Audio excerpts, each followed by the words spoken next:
Μια από τις κύριες ερωτήσεις που μου κάνουν οι γονείς, ειδικά όταν έτσι μάθουν και εκείνοι για το θέμα υγείας του παιδιού, είναι πότε να μιλήσουν στα παιδιά.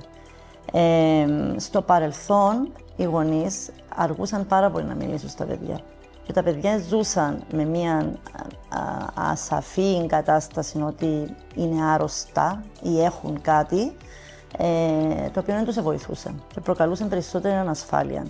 Ενθαρρύνω τους γονείς να μπορέσουν να ενημερωθούν και να καταλάβουν καλά το θέμα υγείας, έτσι ώστε να μπορέσουν, ανάλογα από την ηλικία, να του δώσουν μια καλή απάντηση για το τι συμβαίνει, χωρίς φόβο, ούτε και ωρεοποίηση, όπως λέμε κανονικοποιημένα, απλά και απερίτα. Δηλαδή, έχεις μια τρυπούλα στην καρδία και χρειάζεται να κλείσει, γιατί το λερωμένο αίμα ενώνεται με το καθαρό και δεν σε βοηθά να είσαι υγιής και να είσαι δυνατός. Και έτσι αυτό που θα κάνουμε θα κλείσει τρυπούλα.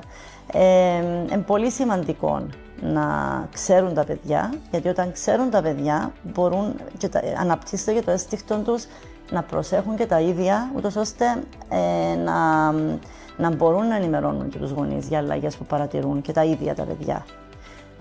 Οπότε πάρα πολύ σημαντικό να ενημερώνουμε τα παιδιά.